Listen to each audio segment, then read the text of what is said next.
कहाँ जा रहे हैं आप कुंवर प्रताप?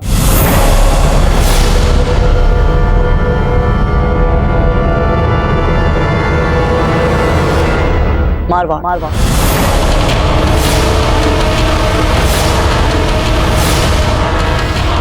किंतु मारवाड़ में तो राजीराज, राजा मालदेव जी चाहे जो सोचे, किंतु हमें उन्हें मनाना होगा, उन्हें समझाना होगा कि वे इस समय हमसे लड़ने के बजाय हमारे साथ मिलकर उस धुर्त मुगल से लड़े।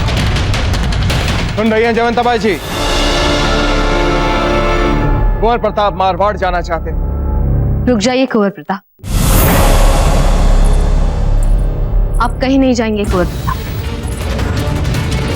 कल जौहर बरसी है और हवन में आपका ना रहना अपशकुन माना जाएगा।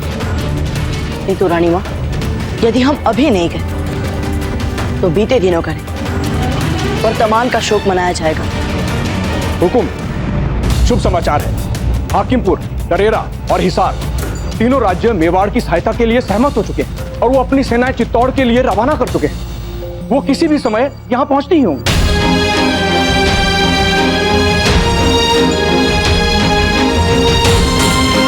चलिए रावत जी, कहीं से तो शुभ समाचार आया।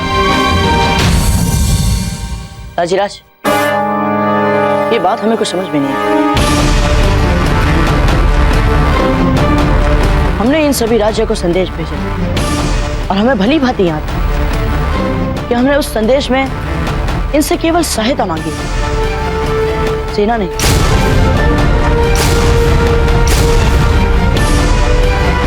तो फिर इन तीन राज्यों ने सेना क्यों भेज दी? कुंवर प्रताप, स्पष्ट रूप से युद्ध का वातावरण बन रहा है। ऐसे में सहायता का अर्थ होता है सैन्य सहायता। हम तो आपसे यही कहेंगे कुंवर प्रताप कि जैसा आपकी रानी मां कहती है वही कीजिए। बरसी पर ध्यान दीजिए। एक बार बरसी बीत जाए, उसके बाद हम इन सभी स्थितियों पर विश्लेषण करेंगे।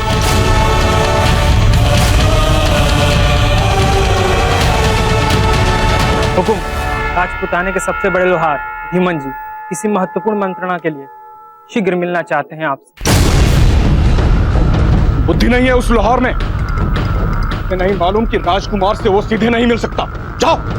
हुकुम सिंह जी।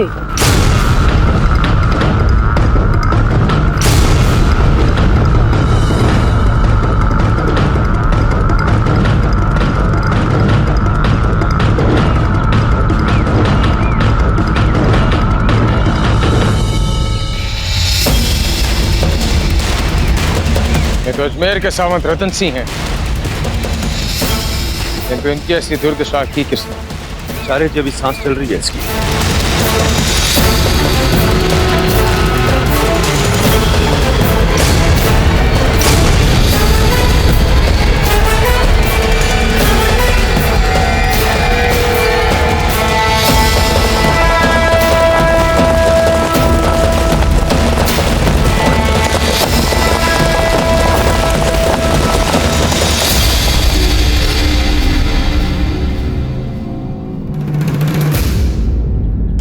गुरुवर,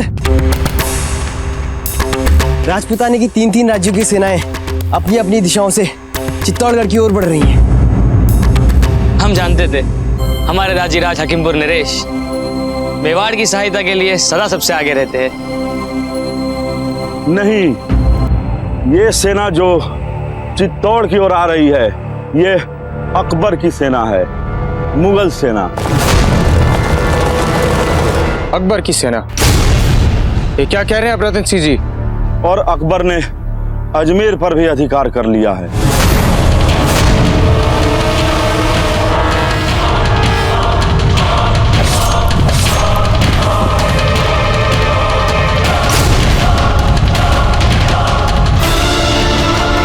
प्रताप को भी हम ऐसे ही ताबूत में बंद कर दे तो जिस रफ्तार से हम जा रहे हैं शहंशाह,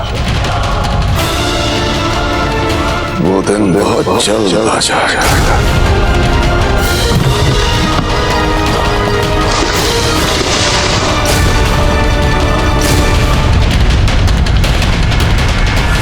नहीं गुरुवर, ऐसा हो ही नहीं सकता कि हमारे राजीराज की सेना होनी चाहिए। और इस समय राजपुताने के लगभग सभी रियासतों के राजा अकबर के संकेतों पर नाच रहे हैं। और आपको भले ही बुरा लगे, लेकिन आपके पिता हाकिमपुर नरेश भी उन्हीं में से एक है। ये नहीं हो सकता। ये दुर्भाग्यपूर्ण जरूर है, मगर सच यही है। नहीं है, यही सच है। नहीं है, हमारे दाजीराज ऐसा कर ही नहीं सकते। शांत हो जाएं आप दोनों। हम स्वयं जाके देखते हैं कि सत्य क्या है। हम भी आपके साथ चलते हैं गुरुवर।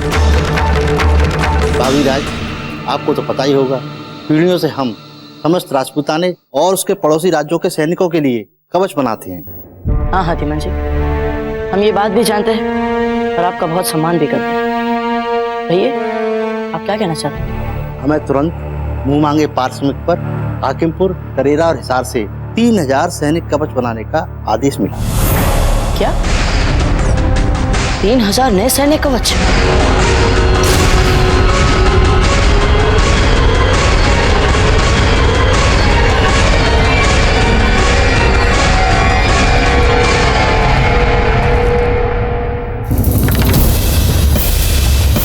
अब कुछ ही समय में वो सेना यहाँ से होते हुए निकल सकती है।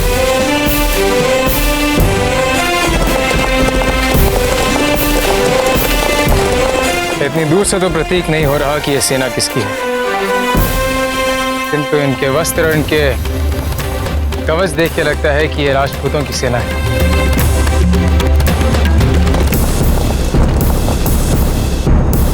चलिए।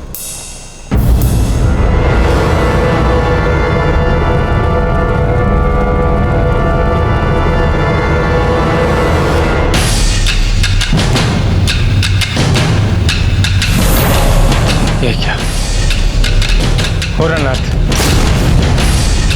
ये सेना तो मुगलों की। यहाँ इतनी दूर से आप कैसे बता सकते हैं कि ये मुगलों की ही सेना है? तो सेना की अश्वरोही टुकड़ी को देख रहे हो?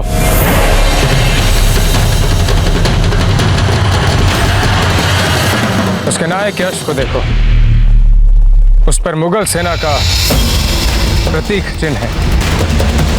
भले ही इन्होंने अपने वस्त्र बदल लिए हों, अपने कवच बदल लिए हों, फिर भी या तो इनसे भूल हो गई है कि इन्होंने अपना प्रतीक चिन्ह नहीं बदला, या फिर इन्हें इस बात का आभास था कि अपने प्रतीक चिन्ह के बिना रणभूमि में जाना अपशगुन माना जाता है। हमें यह सब इसलिए पता है क्योंकि हमने सभी प्रतीक चिन्हों पर अध्ययन किया।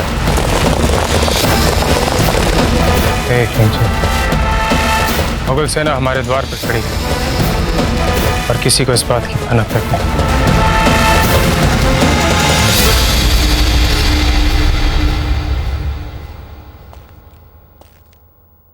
रावत जी, हम नहीं कहते कि ये पत्र जाली है, और कहीं ना कहीं कुछ तो गलत अवश्य है। अब देखिए ना रावत जी, करेरा के राजा परमन सिंह जी अपने इस पत्र में लिख रहे हैं कि उनकी सेना का एक भाग अजमेर में है। पर रावत जी, हमारे गुप्तचरों की सूचना के अनुसार अजमेर पर अब मुगलों का अधिकार हो चुका है। करेरा की सेना कर क्या रही है अजमेर में? औजीराज, हमें मात्र एक ही सूचना मिली थी अजमेर पर अकबर के अधिकार की। ये भी बहुत संभव है कि हमारा वहां वाला गुप्तचर वहां की परिस्थितियों का ठीक ठीक आंकलन ही ना कर पाया, क्योंकि हमारे गुप्तचर की सूचना ये भी कहती है कि इस समय अजमेर के दुर्ग पर राजपूतों का ध्वज है, इन मुगलों का नहीं।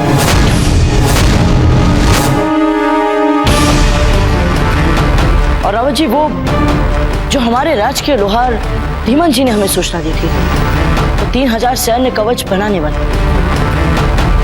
रावत जी, आपको नहीं लगता कि हमें इस सूचनाओं को एक साथ जोड़कर फिर से एक बार हमारे क्षेत्र की स्थिति को देखना चाहिए? औजीराज, आपकी बात तर्क संगत अवश्य है, किंतु ऐसे समय जब इतना विशाल युद्ध हमारे द्वार पे खड़ा है, इन परिस्थितियों को संदेह की दृष्टि से देखना युद्ध के लिए हमारी तैयारियों पर एक दुष्प्रभाव डाल सकता है। रावत जी, हमें इसका हल मिल चुका है। आप युद्ध की तैयारी कीजिए, जब तक हम देखते हैं कि कहीं कोई हमारे विरुद्ध ऐसा षड्यंत्र तो नहीं हो रहा है जिसे हमारा ध्यान नहीं गया। छोड़िए सब कुंवर प्रताप।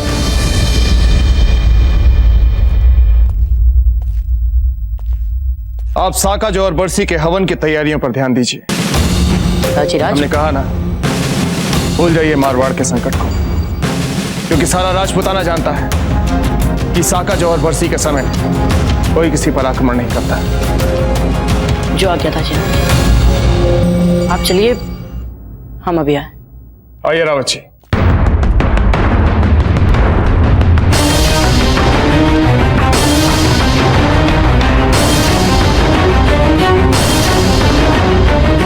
सुनिए आप सब,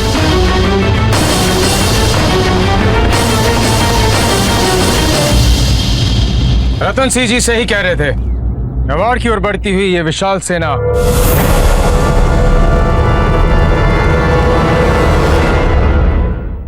मुगल सेना।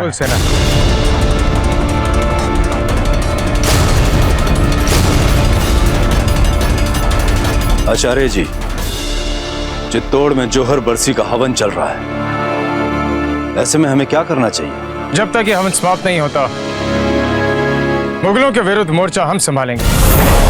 हमें किसी भी प्रकार उन्हें आगे बढ़ने से रोकना होगा। पर हम चंद लोग इतनी बड़ी मुगल सेना का सामना कैसे करेंगे? हमारे पास तो शस्त्र भी नहीं। हमारी स्थिति परिस्थिति चाहे जो भी हो, किंतु मातृभूमि की रक्षा करना हमारा परम धर्म है। जब तक हमारे शरीर में प्राण है, हम डट के मुगलों का मुकाबला करेंगे। अब राजपुताना की सुरक्षा की जिम्मेदारी हमारी है।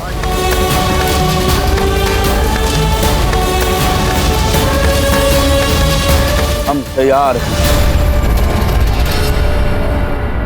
जय राजपुताना, जय राजपुताना, जय राजपुताना, जय राजपुताना, जय राजपुताना, जय राजपुताना, जय राजपुताना, जय राजपुताना, जय राजपुताना। ये कैसे संभव है?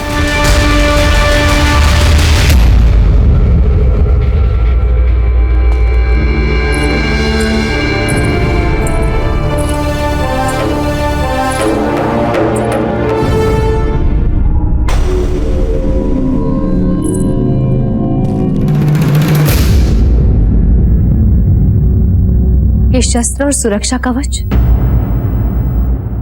कहाँ जा रहे हैं आप?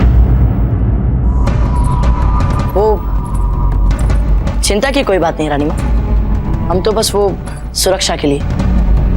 आप दाजीराज के साथ हवन की तैयारियों पर ध्यान दीजिए। बात बताइए, क्या है? वो रानी माँ, एक विशाल सेना हमारी सहायता के लिए आ रही है, तो उसी के स्वागत के लिए जा रहे हैं।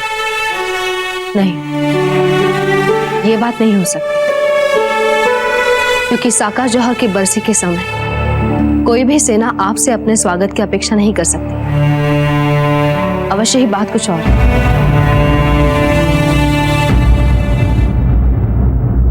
हमें संदेह है रानी माँ कि जो 3 राज्यों की सेना यहाँ हमारी सहायता के लिए आई हुई है, वो हमारे बड़े शत्रु द्वारा हमारे विरुद्ध रचा कोई बहुत बड़ा षड्यंत्र हो सकता है। अब ये बात हम इसलिए खुलकर नहीं कह पा रहे रानी माँ, क्योंकि हमारी इस बात को सिद्ध करने के लिए इस समय हमारे पास कोई ठोस सबूत नहीं है। और न जाने मन ही मन हमें इन राज्यों के मित्र होने पर बहुत दृढ़ संदेह हो रहा। यदि आपका संकेत दृढ़ है तो ये छोटी बात नहीं हो सकती, क्योंकि आप एक कुशल योद्धा हैं और आपके अंतरात्मा के संकेत कभी वृथा नहीं हो सकते। इसलिए हम आपसे यही कहेंगे, आपके अंतरात्मा की सुनिए और किसी की नहीं। महारानी साहब, मेवाड़नाथ हवन कक्ष में आपकी प्रतीक्षा कर रहे हैं।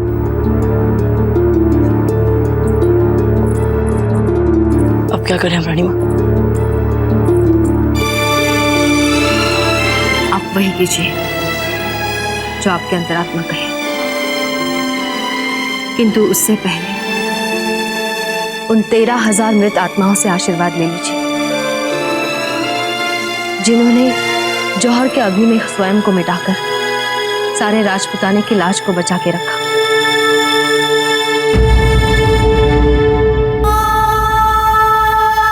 हवन का पहला चरण समाप्त होते ही आप जा सकते हैं।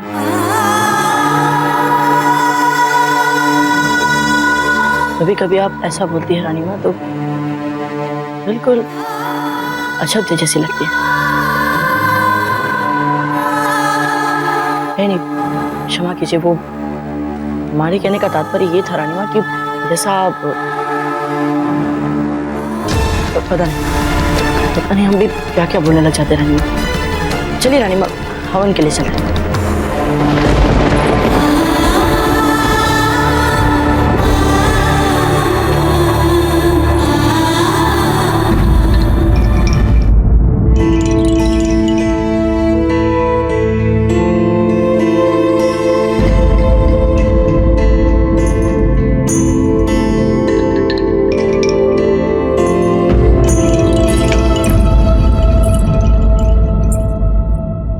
कोई तो लिख रही है ना, पर फिर छुपा क्यों रही? वैसे भी इसे भेजने से पूर्व हम इसे पढ़ने ही वाले थे। इससे पिछले पत्र में आपने ना समझने वाली सारी बात विस्तार से लिखी थी और अपना पक्ष भी समझाने का प्रयास किया था, किंतु क्या हो, कोई उत्तर आया फूल का? नहीं ना। फिर आप फूल उत्तर दे या ना दे, हम अपना प्रयास छोड़ेंगे नहीं। ठीक है, अभी कुछ खा लीजिए। हम देख रहे हैं आजकल आप कुछ भी ठीक से नहीं खाती। चलिए खा लीजिए। नहीं माँ, आज हमारा व्रत है। व्रत? कैसा व्रत? जौहर बरसी? जी माँ, महारानी कर्णावती और उन 13,000 वीरांगनाओं की पुण्यात्माओं की शांति के लिए, जिन्होंने सालों पहले अपने सम्मान के लिए ये बलिदान दिया, जौहर किया। कम से कम हम उनके लिए इतना तो कर सकते हैं।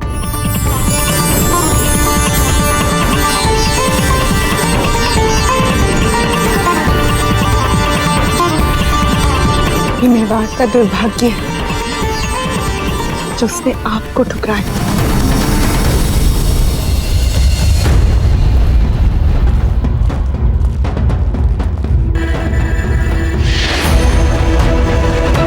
इस द्वार को बंद कर शत्रु को आगे बढ़ने से कुछ समय तक रोका जा सकता है।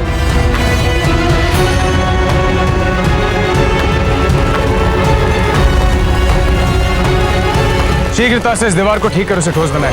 ये तो बड़ी जर्जर अवस्था में गुरुदेव। इसीलिए इसे ठीक करके इसे ठोस बनाना होगा। पत्थर, पेड़ की तने इत्यादि जो मिले उससे इस द्वार को बंद करना होगा। समय नहीं है, शीघ्रता से कार्य शुरू किया जाए।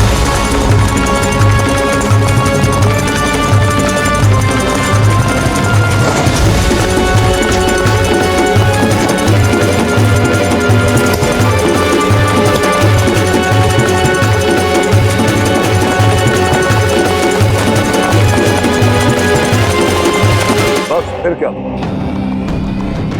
जैसे ही शहंशाह हुमायूं मरहूम ने दुश्मन की सारी रसद समुंदर में फेंक दी तो उस कद्दावर राजा के पास कोई रास्ता ही नहीं बचा।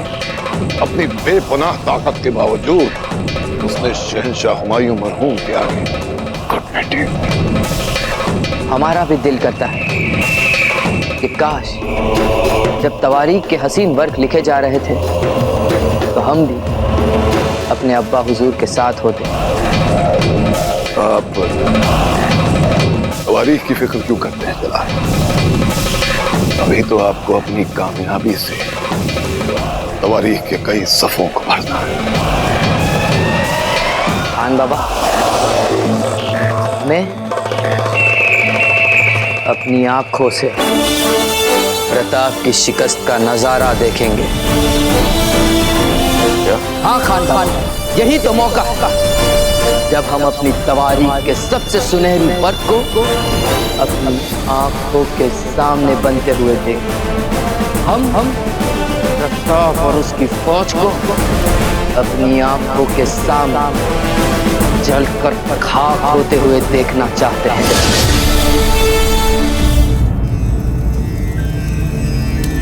राणा जी, साका जौहर की बरसी के हवन के लिए आपके पूरे परिवार को यहाँ उपस्थित रहना चाहिए। वो आते ही होंगे पुरोहित जी।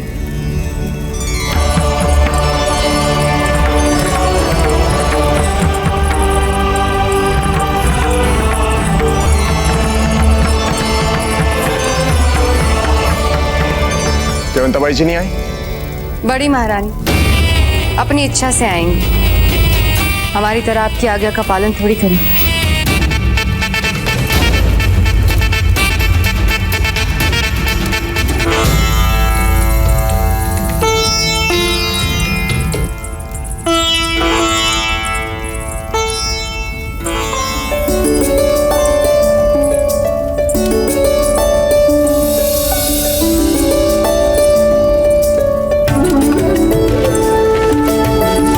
आइए ना।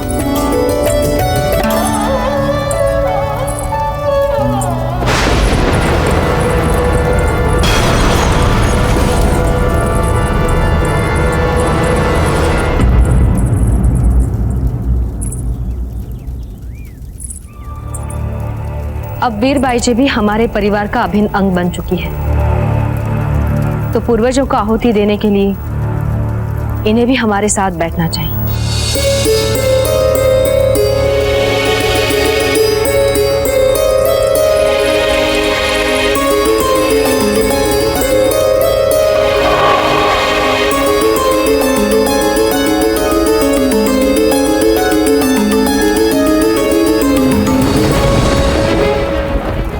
अब हम हवन का पहला चरण आरंभ करेंगे। ये पुरोहित जी। आओ जिराज, कुशा दीजिए।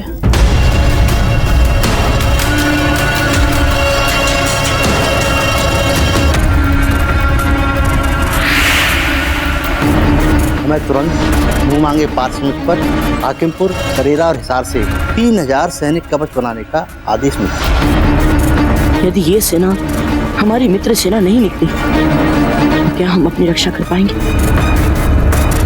क्या कह रहे हैं पंडित जी? कुशा पकड़ाइए प्रताप। हाँ?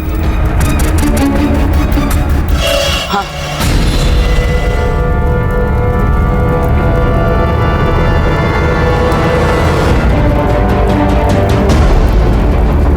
घबराइए मत, अभी आहुतियां हो जाएंगी, फिर जा सकते हैं।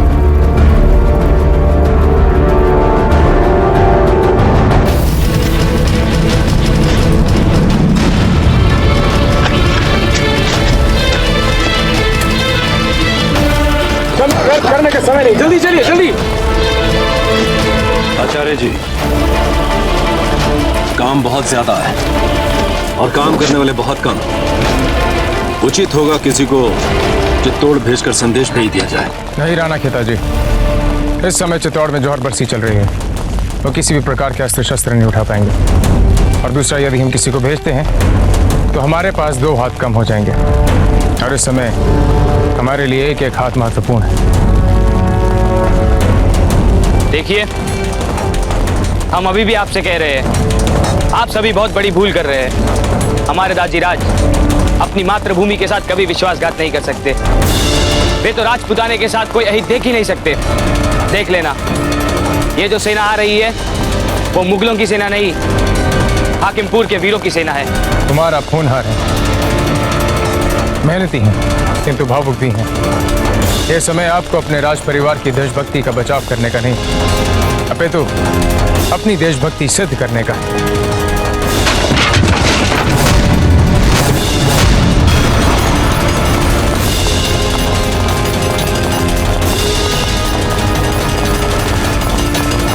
वो देखिए गुरुदेव, द्वार बनने से पहले ही गिर पड़ा। अब राजपुताने को विनाश से कोई नहीं बचा सकता।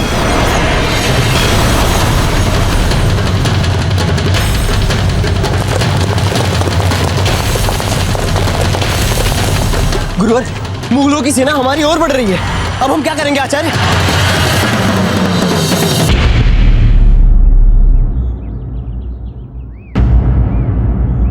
ये केवल हम जानते हैं कि वो मुगल सेना है जो राजपूती सेना के भेष में आई,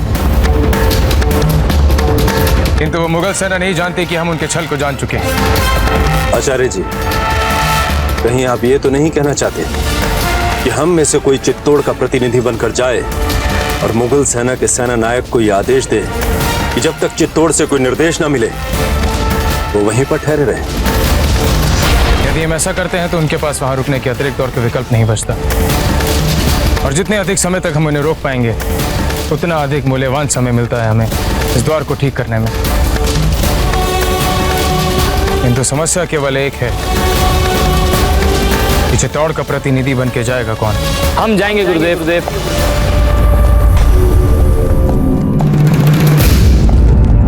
कहीं नहीं जाएंगे आप हकीमपुर के राजकुमार हैं। आपके प्राण केवल आपके राज्य नहीं अपितु समस्त राजपुताने के लिए महत्वपूर्ण है। हाकिमपुर का राजकुमार होने के अधिकार से हमने तो पहले से ही ये मान लिया था कि ये जो सेना आ रही है वो मुगलों की नहीं बल्कि हमारे राज्य की सेना है, और हमें अपने आकलन पर पूरा विश्वास है। फिर वही बात, हमने पहले भी कहा है कि ये सेना आपकी सेना नहीं है। कितनी बार कहे हम आपसे ये बात? क्षमा करें आचार्य, किंतु हमें जाना होगा।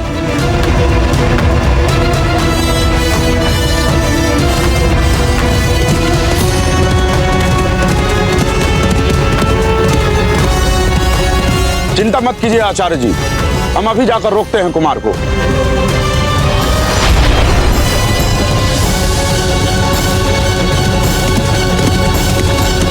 आप सबने अपना अपना कार्य को रोक दिया। क्षमा करें गुरुवर, हमें संभावनाएं अभी भी कम दिख रही है। हम 20 है और वो हजारों। हाँ गुरुदेव, कैसे होगा? हाँ गुरुवर, हम क्या करेंगे बताइए? हताश होने से अच्छा है प्रयास करना। हम उन्हें रोकने का हर संभव प्रयास करेंगे। यदि कुंवर प्रताप यहाँ पे होते तो। आचार्य जी, हमारे बीच में से पारस और रतन सिंह पहले ही जा चुके हैं। हमारे पास बहुत कम लोग बचे हैं। इन बचे लोगों में से हम किसी को नहीं भेज सकते कुंवर प्रताप तक संदेश भेजने के लिए। आचार्य जी, जैसा आपने बोला था हम वैसा ही बारूद लाए हैं।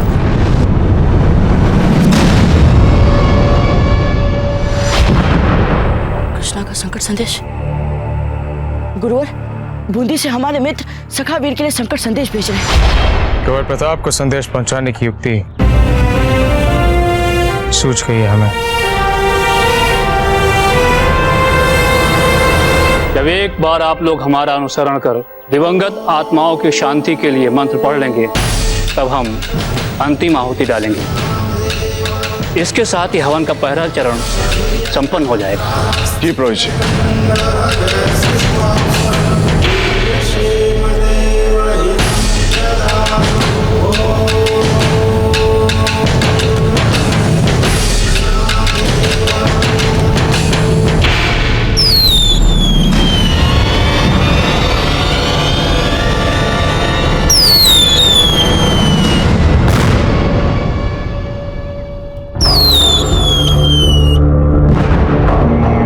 आकाश में अग्निबाण, वो भी इस समय।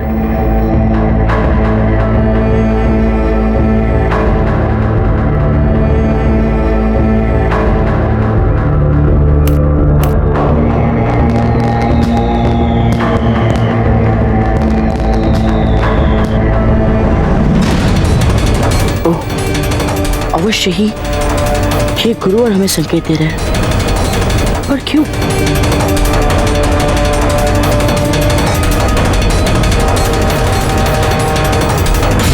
सब लोग अंतिम आहुति डालें।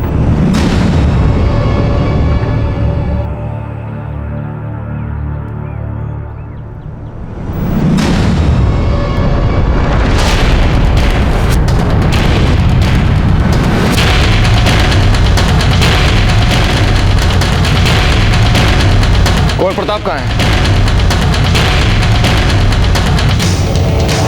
कुंवर प्रताप कहाँ है हमने पूछा है।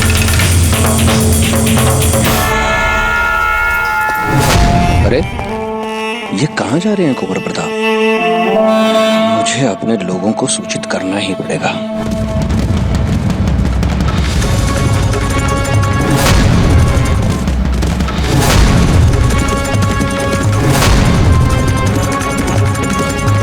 रुक जाइए पारस, रुक जाइए।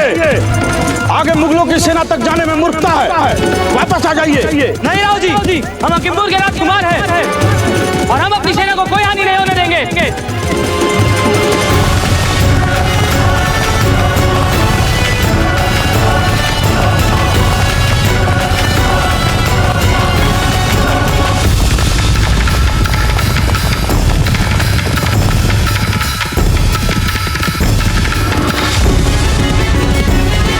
यानी कि अजमेर का सामंत भी आ रहा है इसके पीछे पीछे। अच्छा, अब आया समझ में माजरा।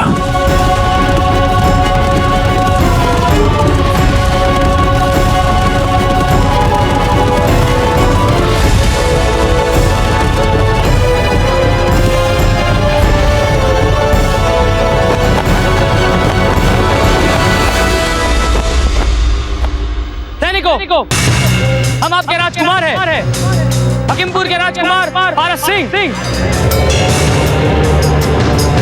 भाइयों, यहाँ कुछ लोगों को ऐसा भ्रम है कि आप सब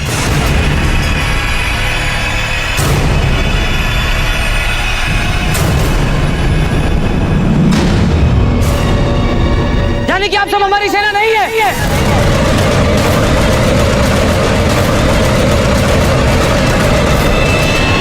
कर दो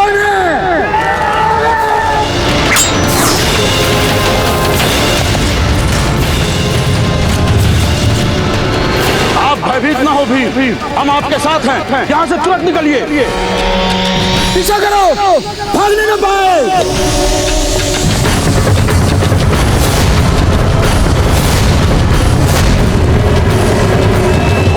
जलाल, लगता है हमारा पर्दाफाश हो गया।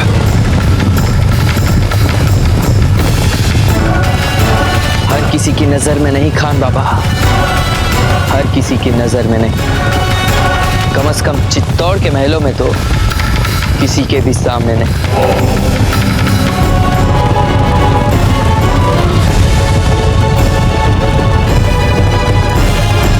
चलिए, स्फूर्ति दिखाइए, चलिए जल्दी। शीघ्रता दिखाएं, हमारे पास समय बहुत कम है। जल्दी कीजिए, जल्दी।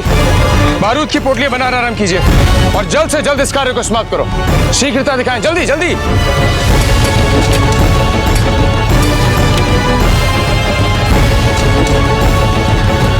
आचार्य जी, सेना तो लगभग हमारे सर पर आ ही चुकी है।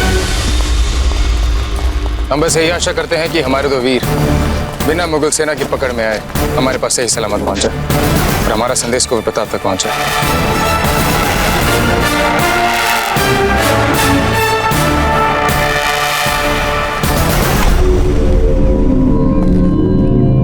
अश्व कहाँ है हमारा? सारंग कहाँ है? इतने सुरक्षा कर्मियों के होते हुए भी हमारा अश्व चला कहाँ गया?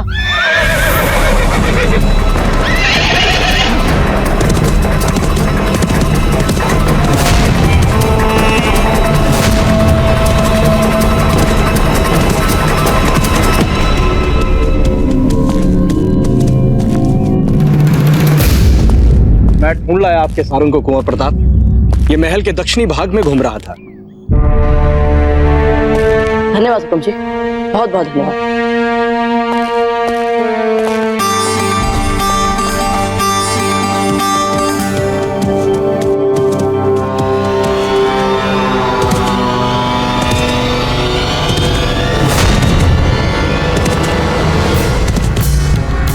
धन्यवाद तो मुझे आपका और आपके अश्व प्रेम का करना चाहिए कुंवर प्रताप, जिसके कारण मेरे मुगल मित्रों को और समय मिल गया ताकि ठीक ढंग से वो आपका स्वागत कर सके।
हवन होने से पहले कैसे निकल गए कुंवर प्रताप? क्या उन्हें इतना भी नहीं पता कि ये दुर्भाग्यकारी हो सकता है?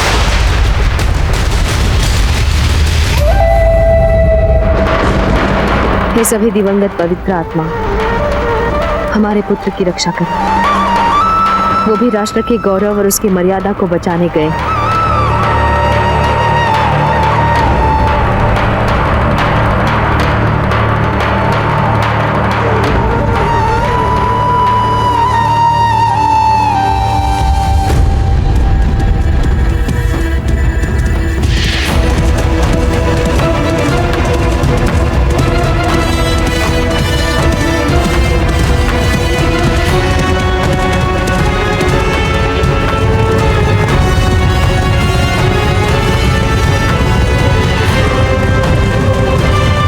आगे सर झुकाने की इजाजत के लिए गिड़गिड़ा कर भीख नहीं मांग लोगे।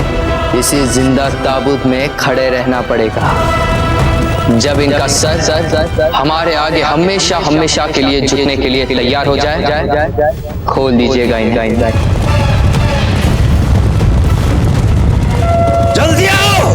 शीघ्र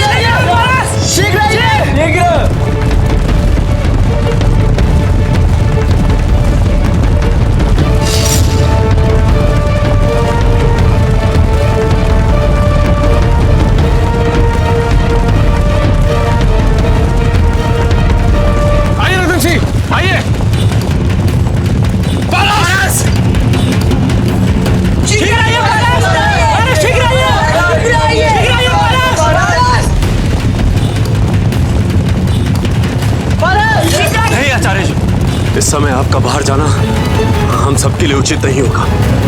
किंतु खिताजी, हम पारस को ऐसे बाहर यूं असहाय अवस्था में नहीं छोड़ सकते।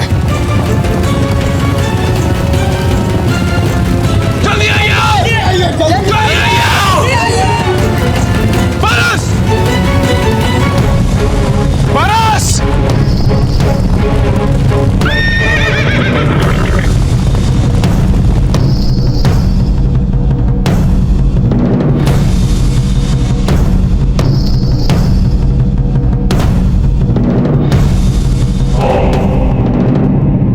ये क्या कर रहे हैं आप?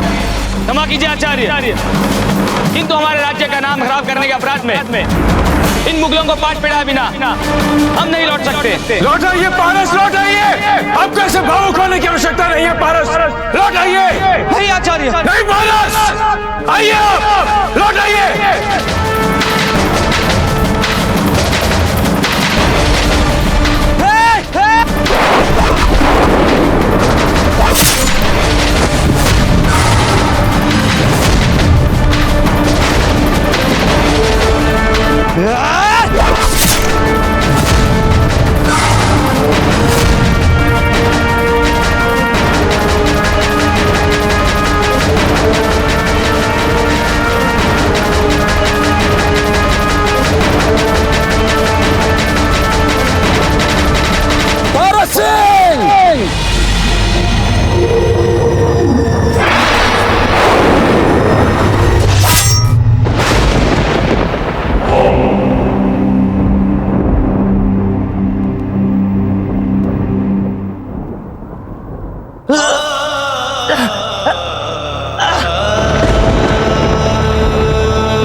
आचार्य, हमने अपना धर्म निभा।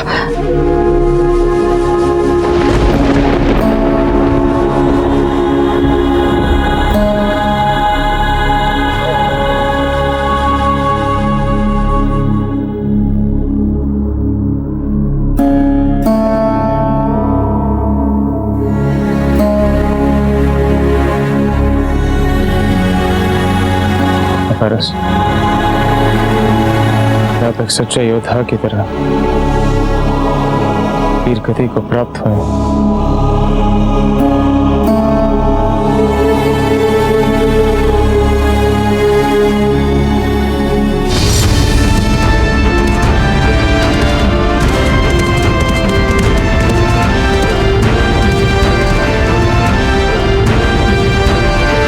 आचार्य जी, इतनी बड़ी सेना का कैसा करेंगे सामना?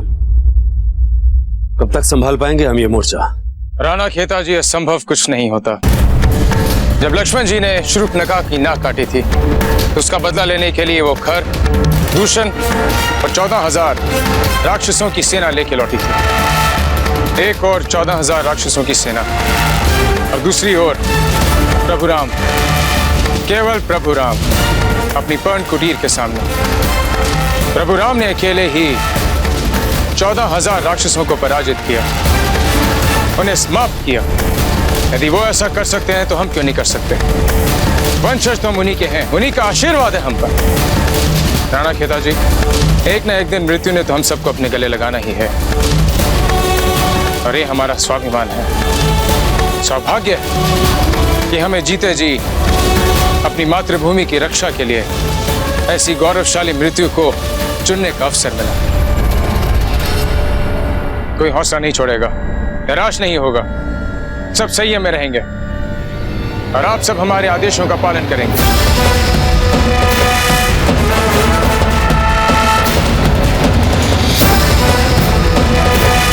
कहाँ गए राणा खेता?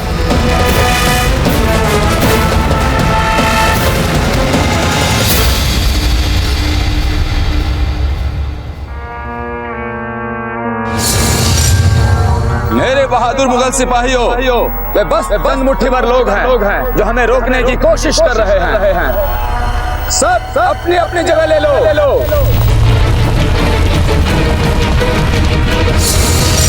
जब मैं हुक्म दूं, सब एक साथ तीर छोड़ेंगे।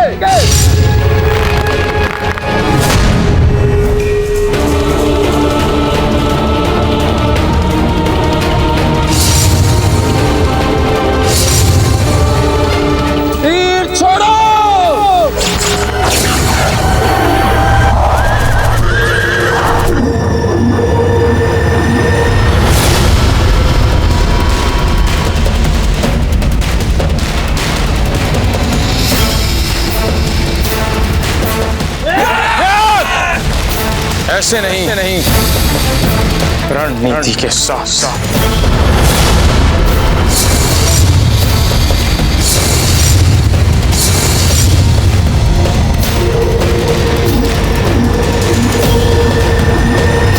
हमारे हर एक तीर पर एक एक शत्रु होना चाहिए। गिनती में भले ही हम कम हैं, किंतु हिम्मत, हौसला, जोश में हम किसी से कम नहीं। एकलिंग जी को याद करते हुए शत्रु पर निशाना साधें, जीत अवश्य हमारी ही होगी।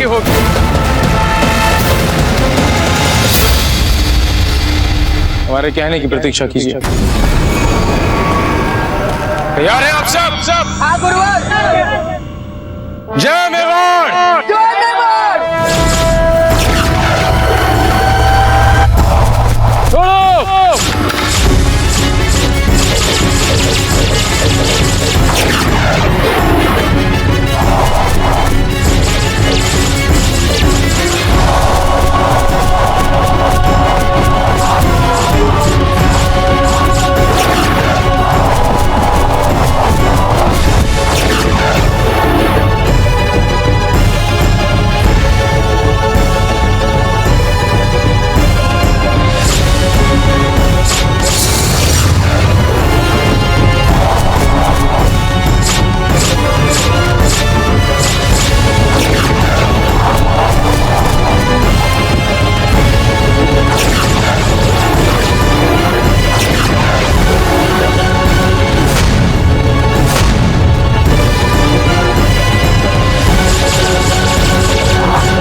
या परवरदिगार रहम कर परवरदिगार रहम।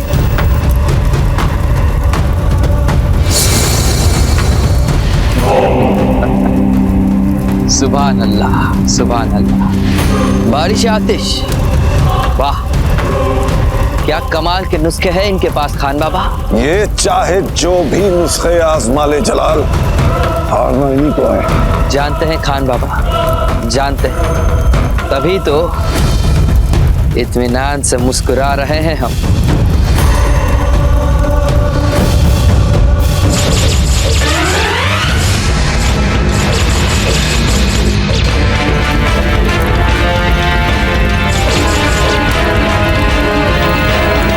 कोई तीर नहीं छोड़ेगा। नेज़े फेंको, नेज़े।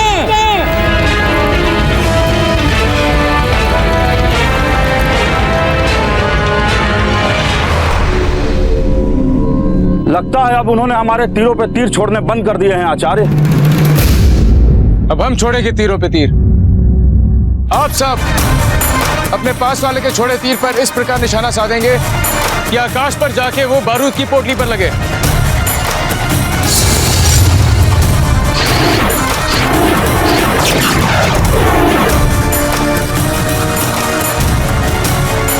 छोड़िए तीर, तीर।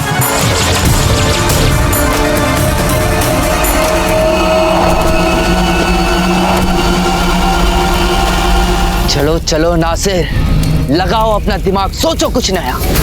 तुम तो हर जंग में कुछ नया सोचने के लिए ही जाने जाते हो। फिर इस जंग में, इस बारिश आतिश के जवाब में क्यों नहीं सोच पा रहे हैं कुछ नया? सोचिए कुछ, सोचिए। नासिर, कुछ सोचो। लगाइए अपना दिमाग।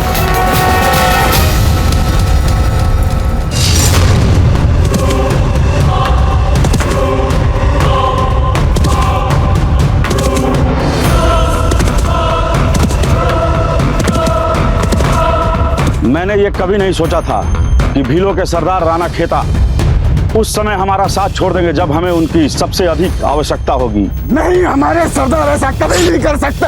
ये सब छोड़ के मुगल सेना पर ध्यान दो, अन्यथा कोई जीवित नहीं बचेगा। ये तरकीब काम नहीं कर रही है। ऐसे में तो कुछ चंद लोग ही हमारा बहुत ज्यादा वक्त बर्बाद कर देंगे। यूसुफ, तुम कुछ सिपाहियों को लेकर दूसरे रास्ते से उस दरवाजे की तरफ जाओ। मैं बाकी सिपाहियों के साथ इस दरवाजे पे हमला करता हूँ। अब मुझे पीछे के दरवाजे से हमला करना होगा। चलो कुछ लोग हमारे पीछे आओ। चलो, हट।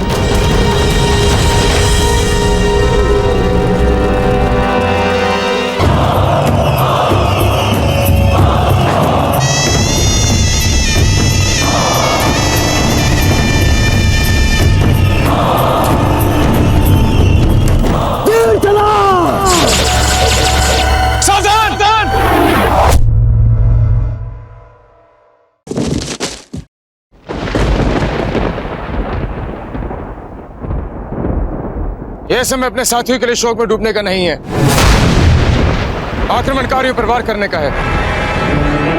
युद्ध शांत न हो, वार करो।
वो लोग हमारा रक्षा द्वार तोड़ रहे हैं।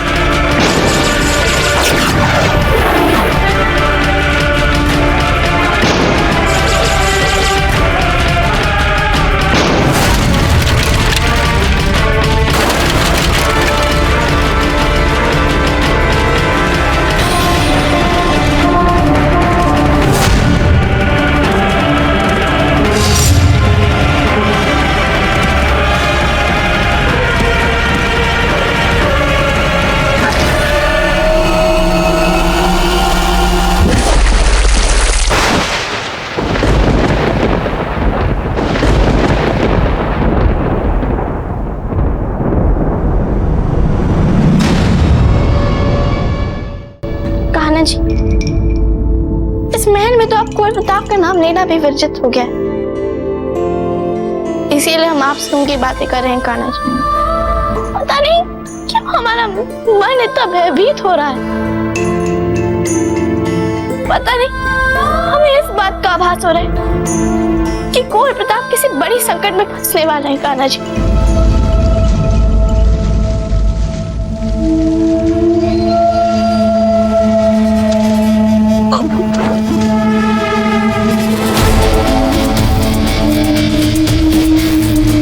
शाबाश हुकुम सिंह, कमाल कर दिया तुमने तो। इतने कम समय में इतनी दानिशमंदी से प्रताप को फांसने का चाल बना दिया। प्रताप, अब तुम्हें इस दलदल से कौन बचाएगा? बचाओ बचाओ सारंग, सारंग हमें बचाओ।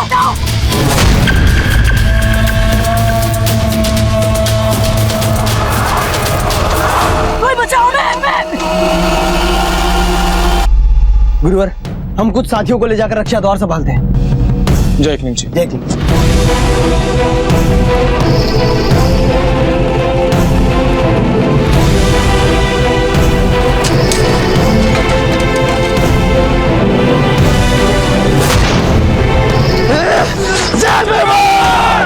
आचार्य जी, हमारे तीर खत्म हो गए।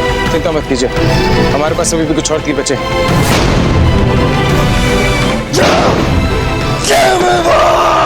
कह रहा हूं, हत्या पे वार करते हो।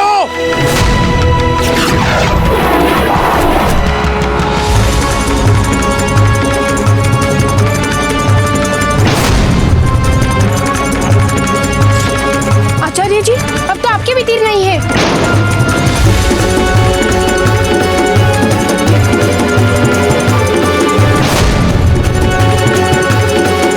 तीर चढ़ाओ।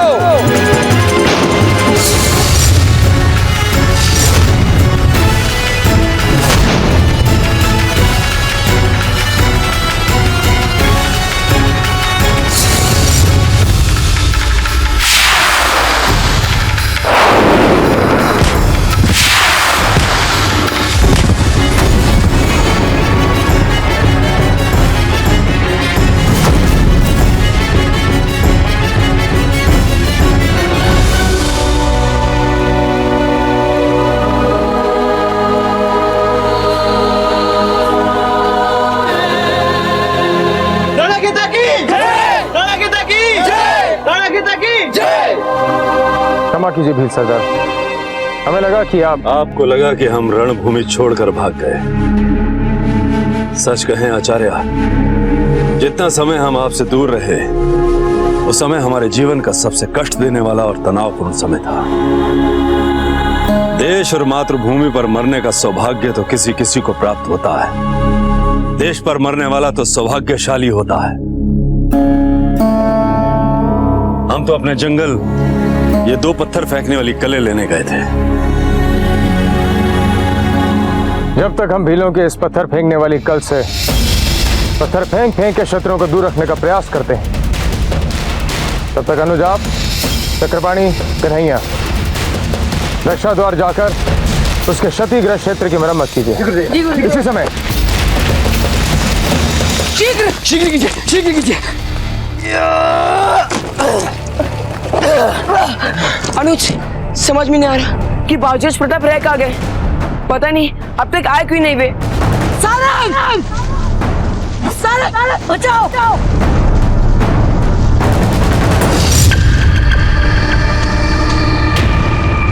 बचाओ!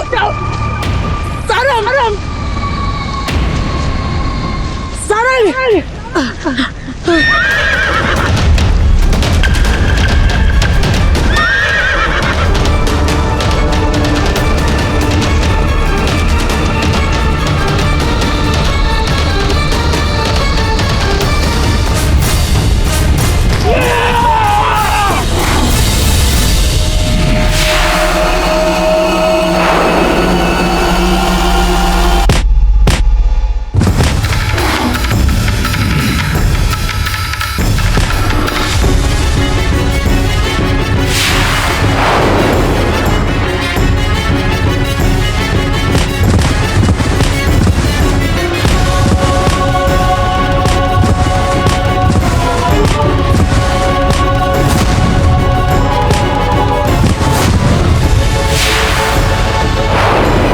सारे सिपाही हिफाजती घेरे में आगे बढ़ो और दुश्मनों के पत्थर रोको।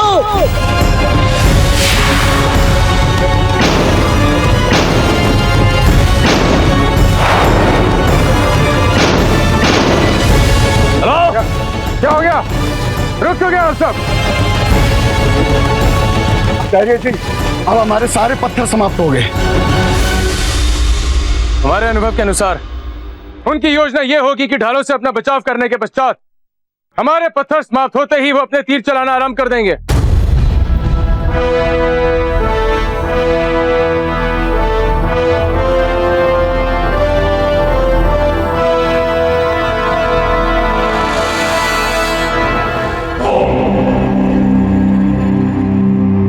आप तीनों यहाँ आइए, बचाव कीजिए अपना उनके चलाए जाने वाले तीरों से। शीघ्र यहाँ आइए, समय नहीं हमारे पास, वो किसी भी समय तीर चला सकते हैं। चलाइए, आइए यहाँ पे। हो गया गुरुवर, चलिए अनुज। एक शरणाचार्य, मैं पुनः सुनिश्चित कर लेता हूँ।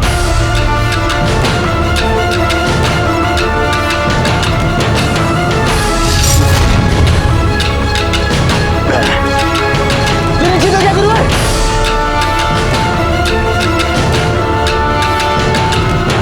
तीर चलाओ।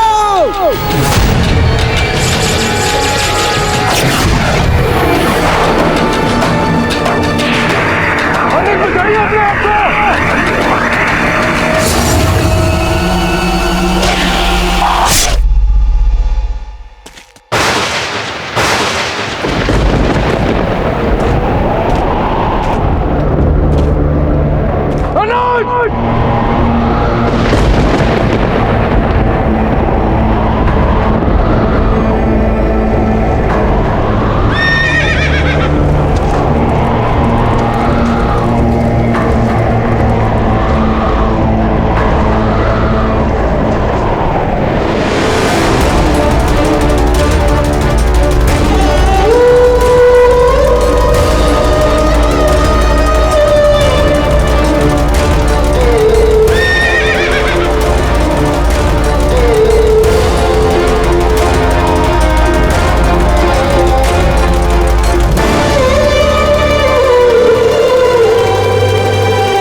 प्रताप सिंह चले गए।